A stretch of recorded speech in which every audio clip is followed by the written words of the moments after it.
Baik, Bismillahirrahmanirrahim. Assalamualaikum warahmatullahi wabarakatuh. Selamat siang, rekan-rekan yang saya eh, banggakan. Alhamdulillah, pada siang hari ini kita bisa berjumpa lagi dalam kegiatan proses pembelajaran. Nah, baik rekan-rekan, untuk pertemuan hari ini kita masuk ke mata pelajaran pendidikan agama Islam dan budi pekerti. Nah, di mana untuk pertemuan hari ini kita sedikit akan membahas terkait apa aja materi yang akan kita bahas pada mata pelajaran pendidikan agama Islam dan budi pekerti. Mungkin untuk pelajaran agama ini di modul yang pertama itu ada sekitar 8 bab yang insya Allah kita nanti akan pelajari dan akan kita bahas. Nah, untuk pertemuan hari ini kita masuk ke mapel pendidikan agama Islam dan budi pekerti.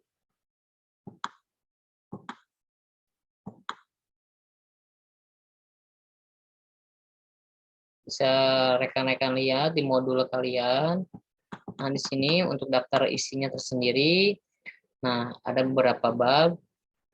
Untuk bab pertama, kita insya Allah untuk hari ini kita akan membahas bab pertama. Nah, di mana untuk bab pertama ini judulnya itu terkait dengan lebih dekat dengan Allah Subhanahu wa taala yang sangat indah nama-namanya. Nah, ini berkaitan dengan kedekatan kita, bagaimana kita mendekatkan kepada Allah Subhanahu wa taala dan nama-nama lain dari Allah Subhanahu wa taala yang perlu kita ketahui. Oke, ini mungkin nanti di bagian A ada renungkanlah, bagian B ada cermati, bagian C itu terkait dengan iman kepada Allah Subhanahu wa taala, yang bagian D itu tentang makna Asmaul Husna atau nama-nama baik Allah atau nama-nama indah. Sedangkan yang terakhir itu hikmah beriman kepada Allah Subhanahu wa taala. Baik, rekan-rekan, kita mulai saja langsung ke pembahasan materi.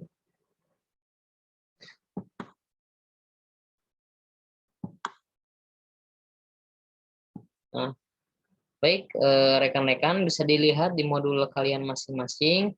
Untuk bab pertama, yaitu lebih dekat dengan Allah yang sangat indah nama-namanya. Nah, ini bab pertama, bisa dilihat. Kita lihat ke bagian mind map-nya atau peta konsep, di mana kita akan mempelajari bagaimana cara kita beriman kepada Allah. Yang pertama itu mempelajari dan memahami iman kepada Allah Subhanahu wa taala. Yang kedua mempelajari dan memahami makna Asmaul Husna, dan selanjutnya itu mempelajari dan memahami hikmah iman kepada Allah Subhanahu wa taala melalui Asmaul Husna. Dan selanjutnya itu bagaimana kita menerapkan atau bagaimana kita mengaplikasikan dalam kehidupan sehari-hari, yaitu memaknai terkait dengan sifat keteladanan kita terhadap Asmaul Husna yang dimiliki oleh Allah Subhanahu wa taala. Baik, selanjutnya yaitu di bagian A adalah merenung. Sedikit mungkin ini renungan yang selalu kita dengar, selalu kita laksanakan, bagaimana kita merenungkan hal-hal yang positif terhadap Allah Subhanahu wa taala. Bagaimana Allah menciptakan manusia, bagaimana Allah memberikan rezeki kepada manusia, bagaimana Allah menurunkan segala rezekinya terhadap bumi, alam semesta ini yang sangat luar biasa sekali, yang patut kita harus syukuri.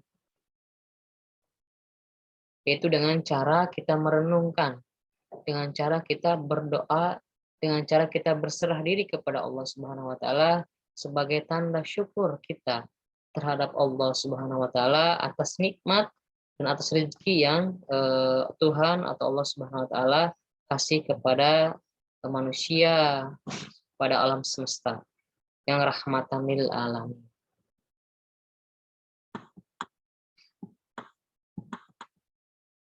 Kemudian bagian B itu mencermati. Nah, bagaimana maksudnya mencermati? Adalah sama aja dengan mengamati dengan cermat gambar.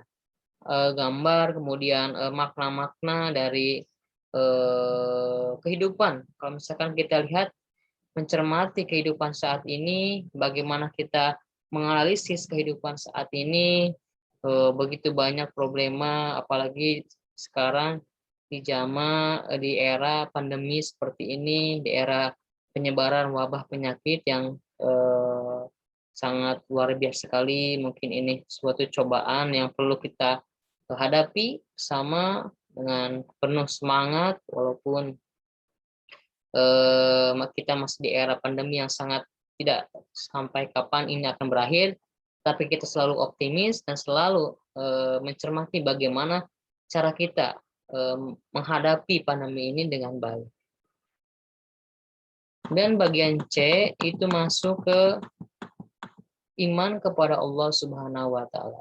Nah, ini adalah salah satu rukun iman yang harus kita ketahui dan harus kita aplikasikan dalam kehidupan sehari-hari. Kenapa? Karena ini adalah acuan utama percayaan kita terhadap Allah Subhanahu wa taala. Nah, di sini apa sih sebenarnya yang dimaksud dengan iman? Nah, iman ini adalah salah satu sifat percaya, sifat percaya dan yakin terhadap adanya Allah Subhanahu wa taala. Percaya dan kemudian diaplikasikan dalam kehidupan sehari-hari. Diucapkan oleh lisan dan diamalkan oleh amal perbuatan kita. Bagaimana kita mengimani Tuhan kita, yaitu Allah Subhanahu wa taala yang telah menciptakan, yang telah memberikan rezeki kepada kita. Makanya selaku umat muslim khususnya harus meyakini dan mempercayai bahwa Allah Subhanahu wa taala adalah Tuhan yang Maha Kuasa. Selanjutnya, nah di sini ada ada firman Allah dalam Al-Qur'an yang berkaitan tentang qada dan qadarnya Allah.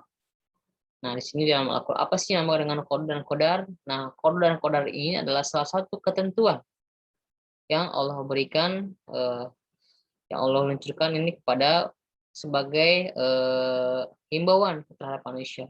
Ada qada dan qadarnya Allah. Maka dari itu Allah berfirman dalam Al-Qur'an dalam surat An-Nisa surat keempat ayat 136 yang berbunyi Bismillahirrahmanirrahim.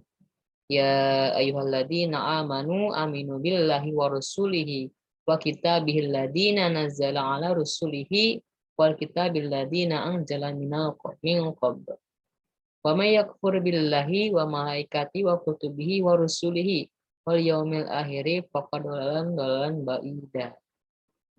Yang artinya, wahai orang-orang yang beriman, tetaplah beriman kepada Allah dan Rasul-Nya, yaitu Muhammad, dan kepada kitab Al-Quran yang diturunkan kepada Rasul-Nya, serta kitab yang diturunkan sebelumnya. Barang siapa ingkar kepada Allah, malaikat-malaikatnya, kitab-kitabnya, rasul-rasulnya, dan hari kemudian, maka sungguh orang itu telah tersesat sangat jauh. Nah, ini adalah salah satu firman Allah yang diturunkan kepada dalam Al-Quran surat An-Nisa, yang intinya adalah kita harus yakin dan percaya terhadap Allah Subhanahu wa taala. Bahkan Allah menjelaskan juga tidak hanya percaya dengan Allah, yaitu harus percaya juga terhadap malaikat-malaikatnya, kemudian rasul-rasulnya dan kitab-kitabnya. Apabila kita tidak mempercayai hal-hal tersebut, maka kita dikatakan orang-orang yang tersesat. Maka dari itu kita selaku umat muslim harus yakin dan harus percaya terhadap apa yang disampaikan, apa yang difirmankan oleh Allah Subhanahu wa taala dan kita aplikasikan dalam kehidupan sehari-hari. Nah, kemudian keimanan seorang itu bisa tebal dan tipis. Nah, mungkin maksudnya ini kadang iman seorang itu kadang turun, kadang naik, kadang bisa ketika tebal-tebal, kemudian tipis-tipis. Nah, ini bisa bertambah atau berkurang. Selain itu, cara untuk meningkatkan keimanan kita kepada Allah Subhanahu wa taala dengan memahami nama-namanya, nama-nama Allah yang baik dan indah. Kita sering mendengar nama itu dengan sebutan Asmaul Husna. Nah, dengan kita mengenal nama-nama indah atau nama-nama baik Allah, kita bisa meningkatkan kualitas keimanan kita terhadap Allah Subhanahu wa taala yang sering kita kenal dengan istilah Asmaul Husna atau nama-nama baik atau nama-nama indah pada Allah Subhanahu wa taala.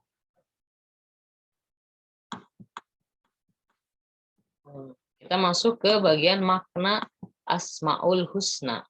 Tadi sudah dijelaskan bahwa Asmaul Husna itu yang berarti nama-nama Allah yang baik atau nama-nama Allah yang indah. Nah, kemudian Allah juga berfirman terkait dengan Asmaul Husna dalam Al-Qur'an surat Al-A'raf 117 ayat 180 yang berbunyi Bismillahirrahmanirrahim. Walillahil asmaul husna fad'uhu biha wa dzarul ladzina yakhliduna fi asma'i sayajzuna ma kanu ya'malun.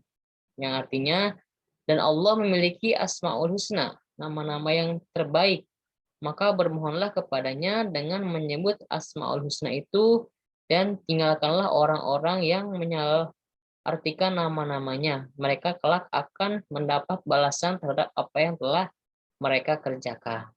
Nah, ini suatu anjuran kita memohon kepada Allah dengan mengingat nama-nama baiknya, yaitu nama Asmaul Husna. Kelak kita akan mendapatkan balasan yang setimpal apabila kita bisa melaksanakan atau mengaplikasikan dalam kehidupan sehari-hari. Ini surat Ar-Ra'd ayat surat ke-17 ayat 180.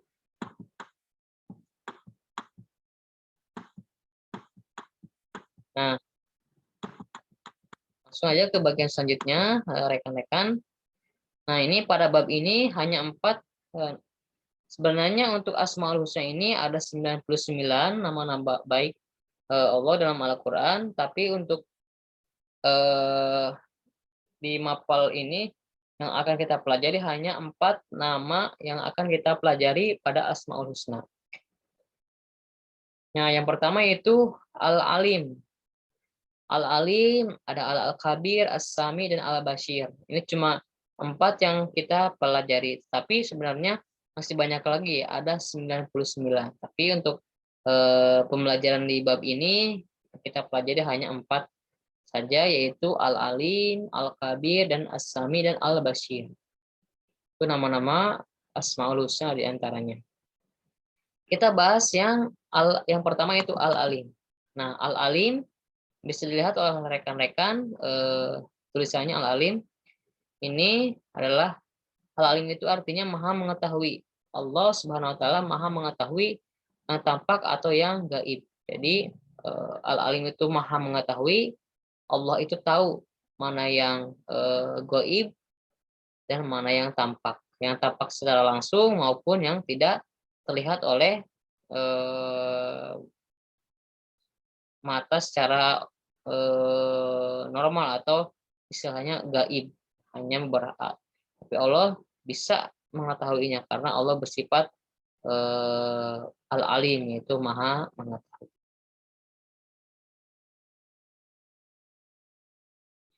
Nah, dan ada firman-Nya.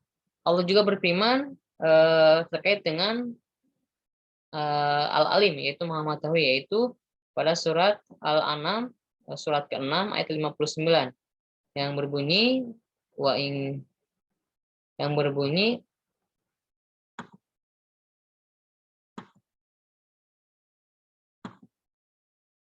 wa indahu mafilatul ghaibi la ya'lamuha illa huwa wa ya'lamu ma fil bari'ul bahri Wa ma tasqutu min waraqati illa yu'almuha wal habati dulumatil ardi wala ratbi wala ya'isi illa fil kitabim mubin. Nah, ini dalil atau firman Allah dalam Al-Qur'an terkait dengan sifat Asmaul Husna yaitu Al-Alim.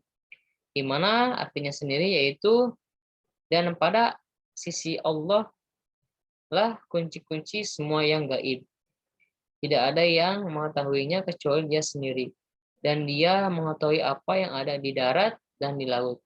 Tidak ada sehelai daun pun yang gugur, melainkan dia mengetahuinya pula. Dan tidak jauh jatuh sebutir biji pun dalam kegelapan bumi.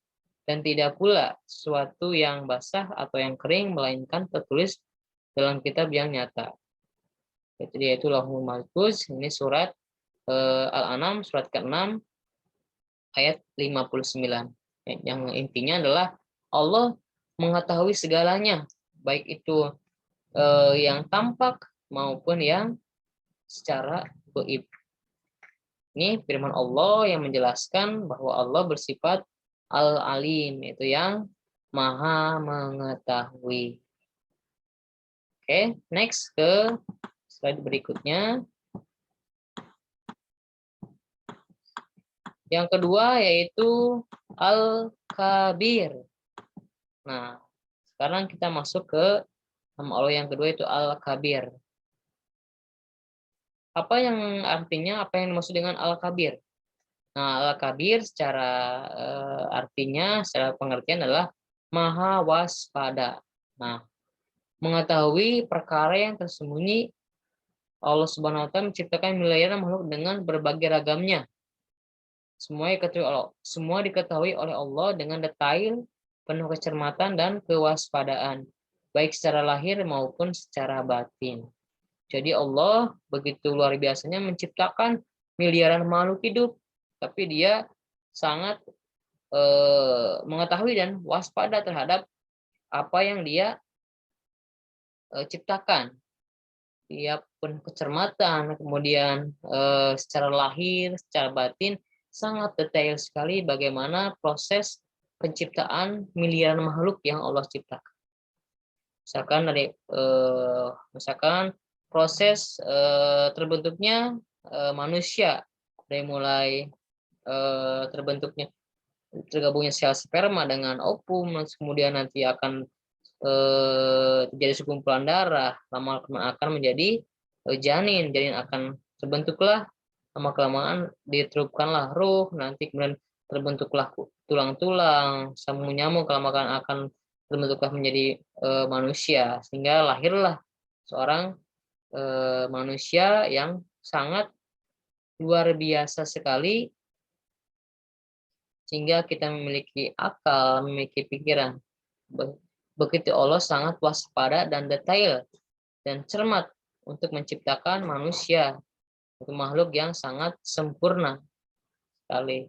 Begitu luar biasanya, sampai detail, sampai DNA sangat rumit, terbentuk DNA, organ-organ, sehingga kita bisa bertahan hidup, sangat luar biasa.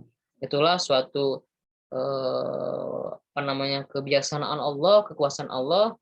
Sini sifat Al-Kabir, yaitu maha waspada terhadap apa yang diciptakan oleh Allah Subhanahu wa taala. Jadi Allah itu tidak menciptakan sesuatu tidak sembarangan, tidak asal-asalan, tetapi dia menciptakan makhluk hidup itu secara hati-hati, secara cermat, secara detail, secara waspada, agar bisa menjadi makhluk yang sempurna. Contohnya manusia, hewan, tumbuhan, alam semesta ini sangat luar biasa kali sempurnanya, sehingga bisa bersinambung, berinteraksi dengan baik, dan saling membutuhkan satu sama lain. Karena itu, patut kita selaku hamba atau manusia yang diciptakan Allah harus bersyukur diciptakan sebagai makhluk yang sempurna. Nah, kemudian Allah berfirman dalam Al-Quran terkait dengan sifat Allah, yaitu Al-Kabir, yang dalam surat At-Taubah surat 9 ayat 16 yang berbunyi Bismillahirrahmanirrahim. Wallahu khabiru bima ta'malun.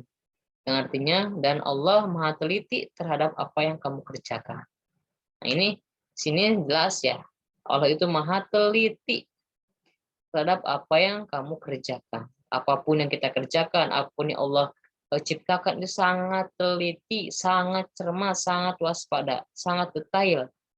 Makanya itu Allah bersifat Maha Al-Kabir atau Maha Teliti atau Maha Waspada. Itu nama yang kedua. Kemudian nama sifat Allah yang baik atau yang indah itu yang ketiga itu As-Sami. As-Sami. Sekarang As-Sami, apa artinya As-Sami? As-Sami ini adalah Maha mendengar. Maha mendengar semua suara apapun. Allah itu Maha mendengar.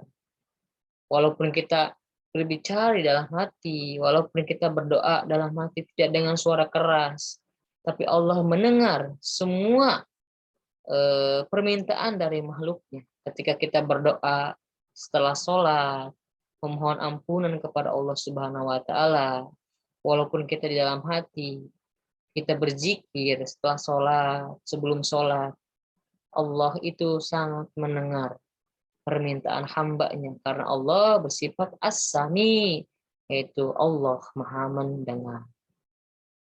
Kemudian Allah berfirman juga dalam Al-Quran, dalam surat Al-Baqarah, surat kedua dalam Al-Quran, ayat 256 yang berbunyi, Wallahu sami'un alim, yang artinya, dan Allah maha mendengar lagi maha mengetahui. Allah itu maha mendengar, yang bersifat as-sami dan maha mengetahui. Jadi ini Allah sangat luar biasa sekali menjelaskan kepada kitanya dalam firman Allah dalam Al-Quran. Maka dari itu kita harus menjaga bersyukur kepada Allah, kita meminta kepada Allah, terus berdoa karena Allah maha mendengar. Walaupun kita tidak teriak-teriak berdoanya, walaupun kita kalau dalam hati, Allah sudah mendengar apa yang kita minta.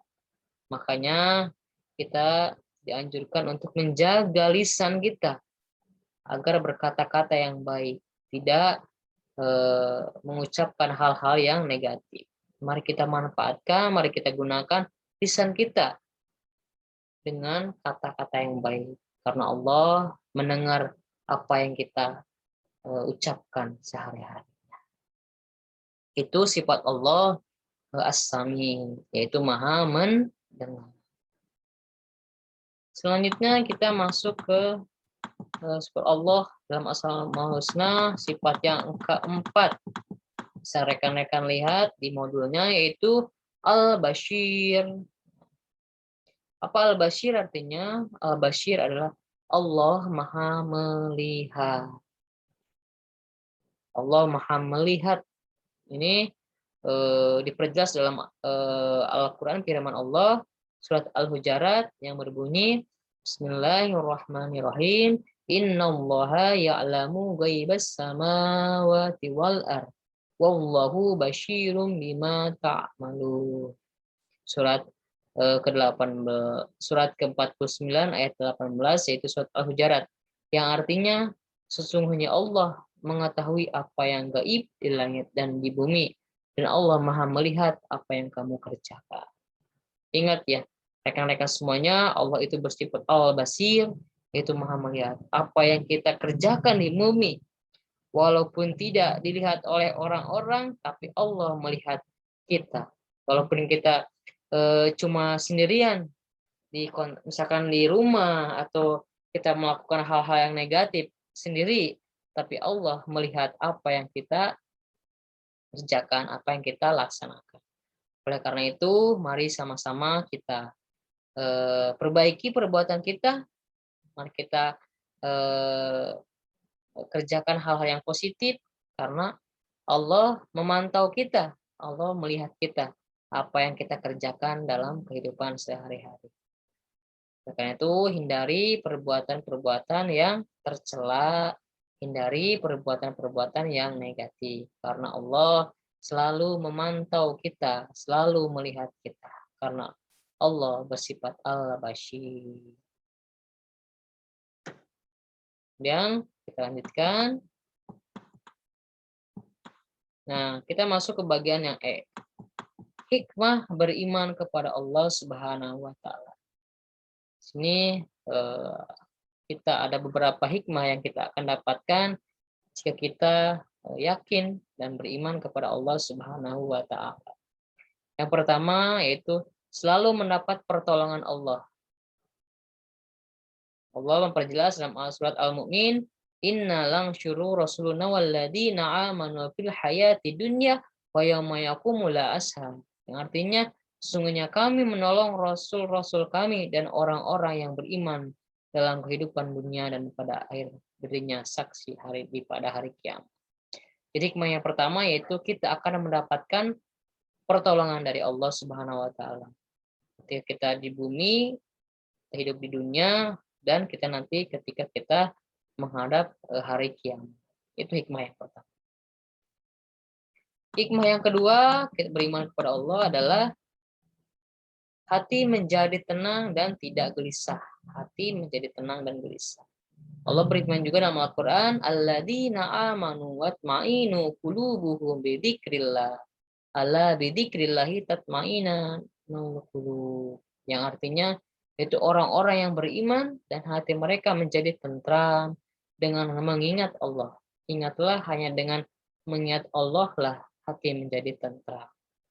Ketika kita percaya, ketika kita yakin terhadap Allah, maka hati kita akan menjadi tentram, hati kita menjadi tenang. Karena itu, mari sama-sama kita tingkatkan keimanan kita terhadap Allah agar hati kita menjadi tenang dan hati kita tidak gelisah. Itu hikmah yang kedua. Hikmah yang ketiga yaitu sepanjang masa hidupnya tidak akan pernah merasa rugi. Apabila seorang yakin terhadap Allah, maka di dalam hidupnya dia itu tidak akan pernah merasa rugi. Dan sebaliknya, tanpa dibekali iman sepanjang usianya dia akan diliput dengan kerugian. Dan apabila dia tidak percaya, maka dia akan diselimuti dengan kerugian. Maka dari itu, mari kita percaya agar hidup kita tidak pernah merasa rugi. Dan Allah memperjelas dalam firman-Nya dalam surat Al-Asr, surat ke-103, ayat 1 sampai dengan 3. Wal asr innal insana lafi husri illal ladzina amanu wa amilus solihati wa tawassaw bil haqq wa tawassaw bis sabr. Yang artinya, demi masa sungguh manusia berada dalam kerugian kecuali orang-orang yang beriman dan mengerjakan kebajikan serta saling menasihati untuk kebenaran dan saling menasihati untuk kesabaran. Ini firman Allah berkaitan dengan banyak orang-orang yang rugi ketika hidup di dunia, tapi kecuali orang-orang yang selalu beriman dan selalu mengerjakan kebaikan dan saling menasihati dalam kebenaran dan saling menasihati dalam kesabaran. Itu nah itu adalah salah satu hikmah apabila kita selaku umat muslim terus yakin terhadap Allah Subhanahu wa taala.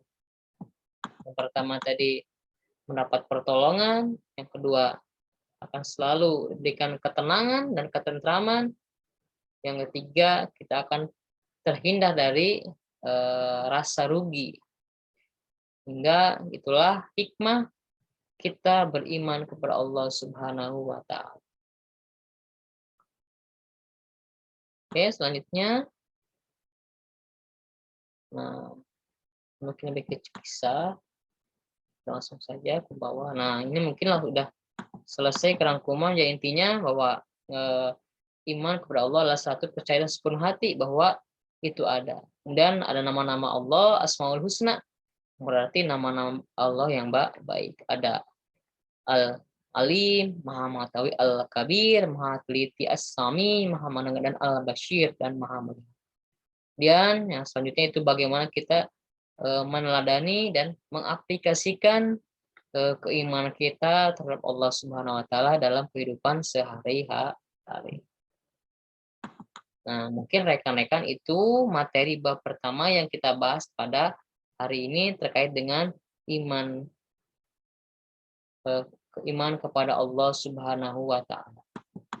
Nah, di sini di bawah ada latihan soal pilihan ganda halaman 12 sampai dengan halaman